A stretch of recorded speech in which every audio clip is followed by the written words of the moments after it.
Evil is real. The Bible tells us that Satan is the father of lies, that he comes to kill, steal, and destroy, and we've seen this throughout history. The modern iteration of this shows its face in many places, but among them, sex. How our culture views sex, how our culture frames sex, and how our culture tells us to each individually interact with and handle sex. Today we're talking with Joshua Broome, an ex-porn star who's the author of the new book, 7 Lies That Will Ruin Your Life: What My Journey from Porn Star to Preacher Taught Me About the Truth That Sets Us Free. Josh went through a lot in the porn industry. He rose up to become one of the most famous, if not the most famous, porn stars in the world. He had fame, accolades, and money, but it all came crashing down. He's going to join us today to talk about how spiritually he was impacted, what that meant, and how the enemy wants all of us to be torn away from truth. With no further ado, here is Joshua Broome to talk about 7 lies that will ruin your life. So Josh Broome, you and I are talking here on a big day. It's book release day, 7 Lies That Will Ruin Your Life, and we're going to get into the book. But your journey, for those who don't know, and I'm going to recap it, you can fill in any blanks.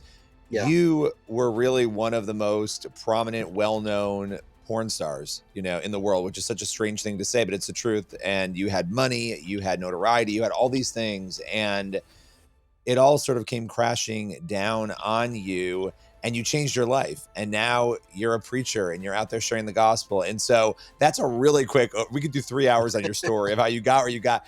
But I Yeah. want to I want to jump right in on, and this is a really loaded question, but I'm going to let you run with it because you're really good at doing that. How did the porn industry impact you spiritually?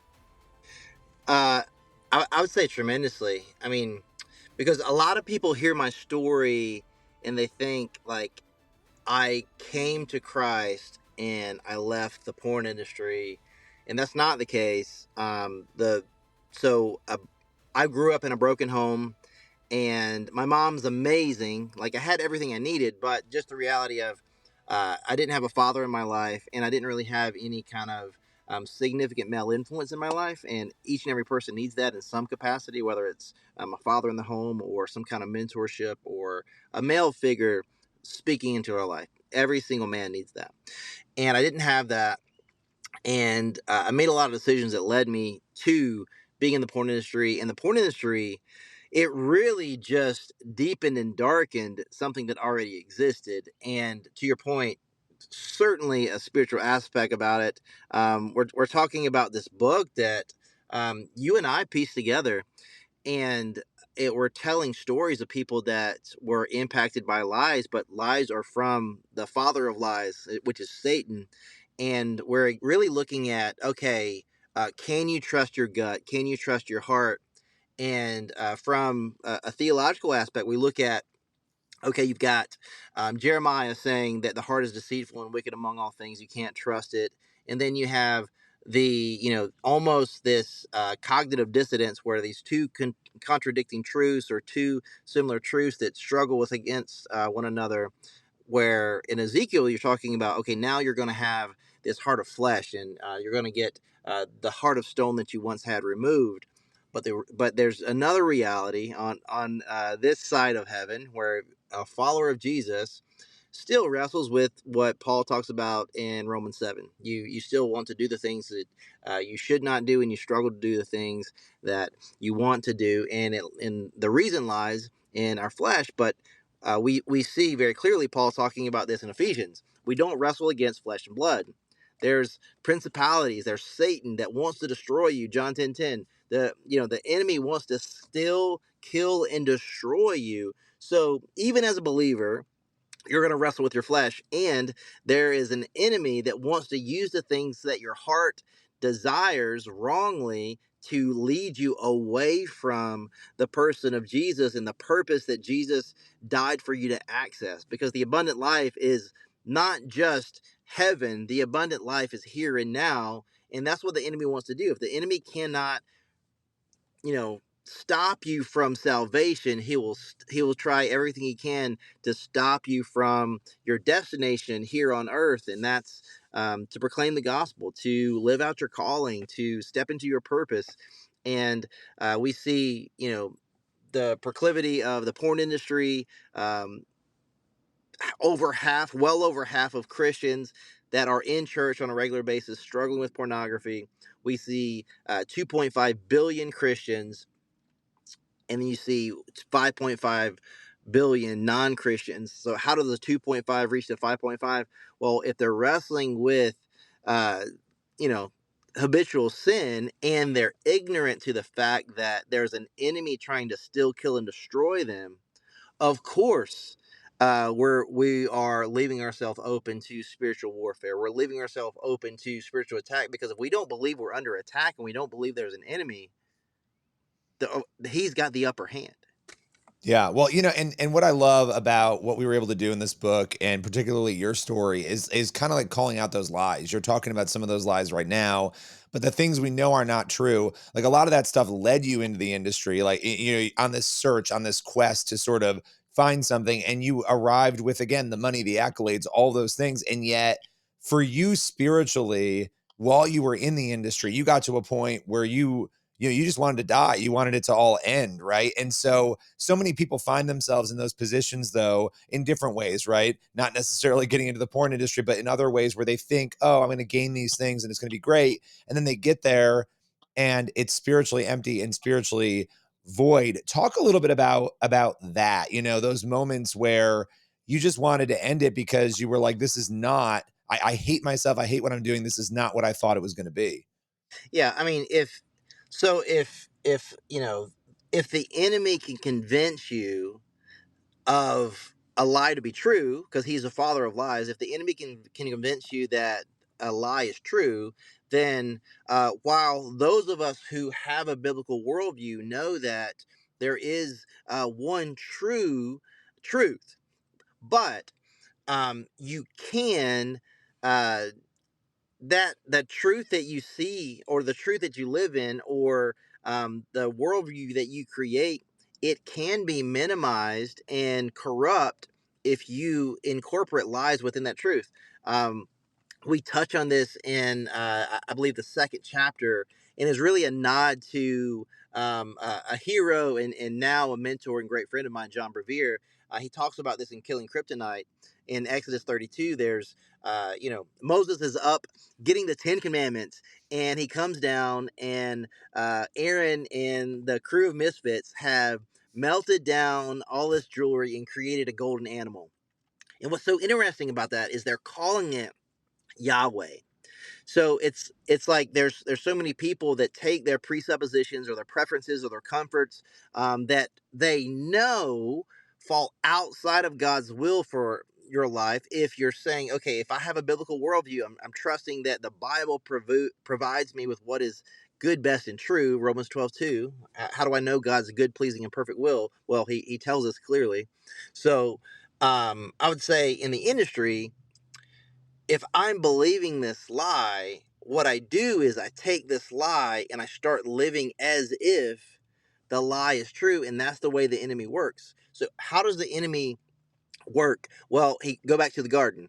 Did God really say that you shouldn't eat that fruit? Because if he can get you to question your existence, or what truth God has said, then you create your own autonomy. You think, okay, well, I know best, or someone else knows best, or maybe what someone else said is good for me.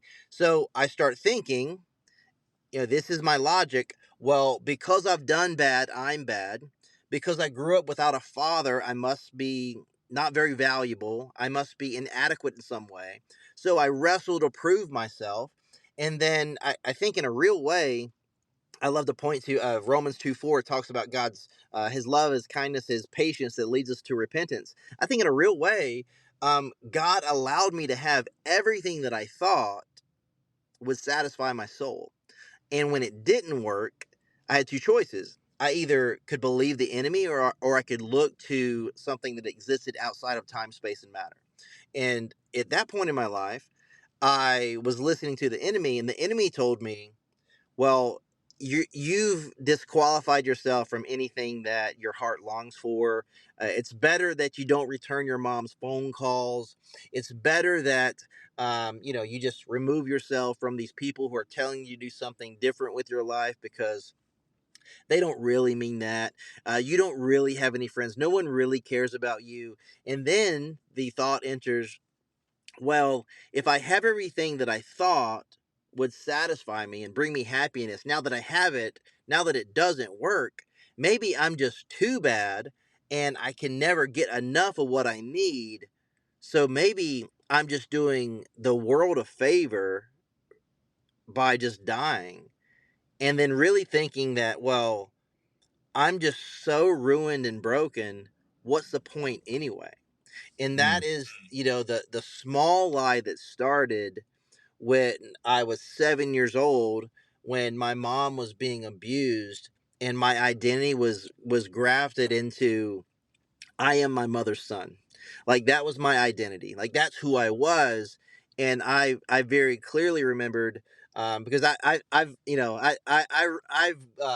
run with pretty, like, great crews like Victor Marks and other people, where we've sit down and had like really spiritual conversations where it's like, when has there been an opportunity for you to open evil to come into your life, or when has there been something extraordinarily traumatic that has maybe scarred you in some way, mentally or emotionally? And for me, when I was 7 years old, my mom was being abused. There was a dresser that was pushed against the door, and I'm pushing with my forearm, and I can get the door open just enough where I can see in, and I see my mom being struck, but I couldn't open the door. I couldn't protect her. And then that, it almost validated, well, I'm already inadequate because my father doesn't want a relationship with me. And now the only thing that I'm good for, the only thing that is the basis of my identity, is I am my mother's son. And my existence is to protect and to love her. And I can't even do that. How worthless are you? And that's where the lie was really born. And it grew in to, I have to prove to myself, to my mom, to the world that I'm worth something. And then we grew up in a not incredibly impoverished situation, but we were living in a trailer, and we had food stamps and things like that. We didn't have things that other people had.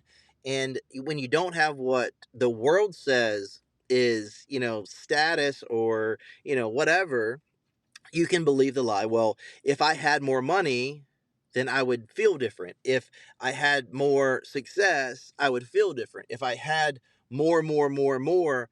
And the problem with that is it's a lie from Satan, because what happens is you're reaching into vapor. Like, you're reaching into nothingness, because everything that I wanted wasn't measurable. And if it's not measurable, it's not tangible.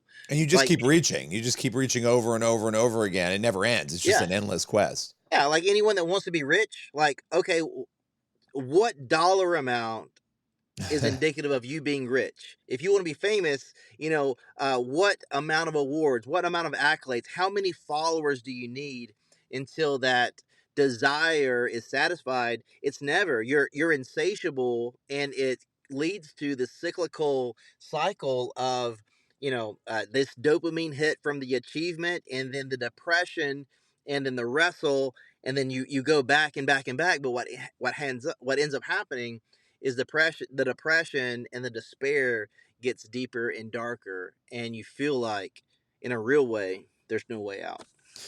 So I'm super excited for people to read Seven Lies That Will Ruin Your Life. One of the other areas, just before we go, and we'll kind of end here, obviously sex. Sex is a huge issue. It's talked about, intimacy. In the book, your journey obviously hinges in a lot of ways on the way that you perceived it. And culture tells us, look at sex as just this thing that you do for fun. There's no attachment to it. When you look back at who you were then and who you are now, how has your view on sex changed, spiritually speaking? Yeah, I mean, I would say a lot. I would have a lot to say. What's new, right? You know me well enough to know that. But I love talking about this, because here's what's true.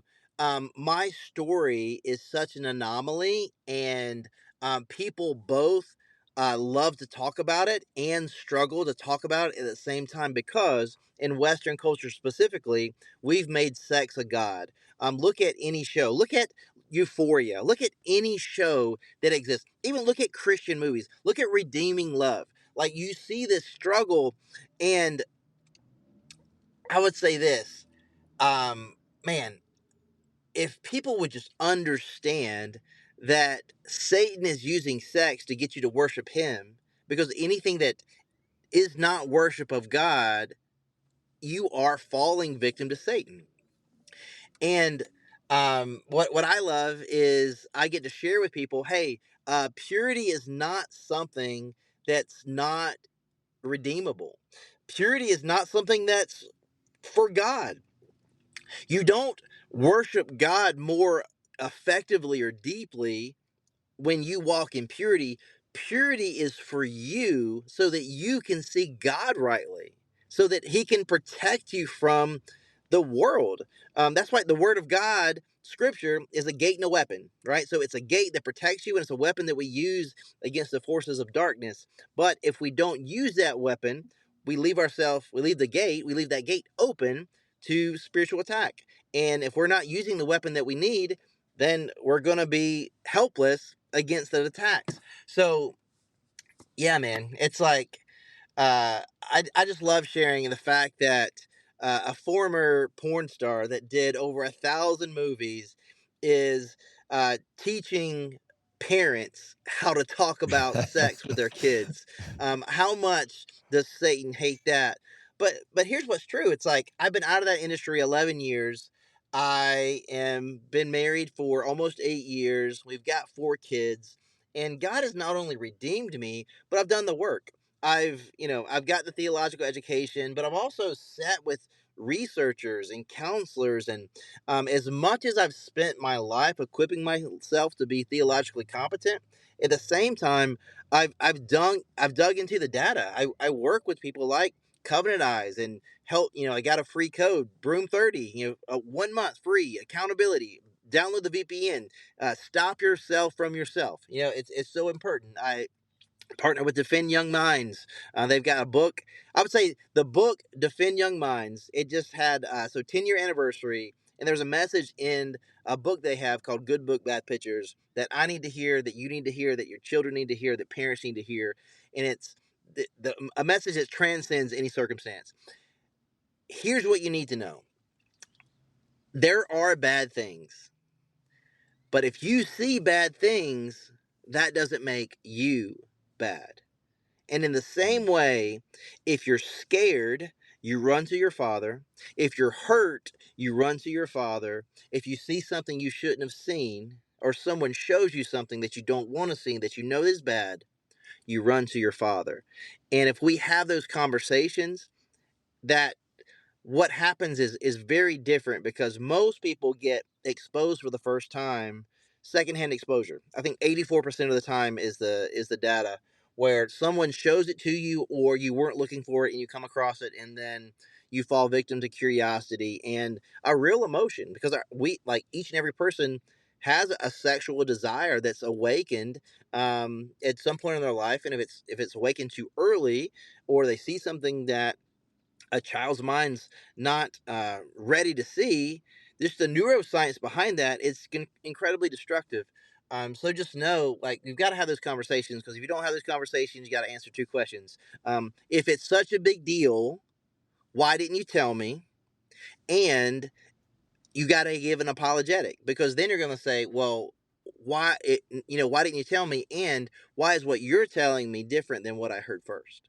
All right. Well, there's a lot to unpack. The book that you wrote and that I was able, thanks for letting me do it with you. It was a lot of fun. 7 Lies That Will Ruin Your Life: What My Journey from Porn Star to Preacher Taught Me About the Truth That Sets Us Free.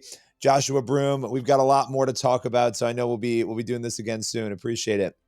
Yeah, man, I appreciate you, and I appreciate how hard we both worked on this book. You tell some stories in that, and you contributed in a big way. And man, you've been sticking with me by my side for a few years now, and I'm so appreciative of you. A lot of the fruit that I'm walking in today is because of people you've introduced me to and content we've made. So I appreciate you as a friend, and uh, just so proud and so encouraged by you as well. Yeah, right back at you. This book, really, go out and get it. Get it wherever books are sold. 7 Lies That Will Ruin Your Life. It is a powerful, powerful testimony. I mean, your story is a powerful testimony, and people need to hear it. So appreciate you. That's all for today's Playing with Fire. Be sure to head out and grab the book, 7 Lies That Will Ruin Your Life. Joshua Broome and I talk about many of the issues we discussed on today's show, and you get a chance to dive deep into his story and the stories of others who have come out of a life of sin and found Christ. We'll see you again very soon for another episode of Playing with Fire.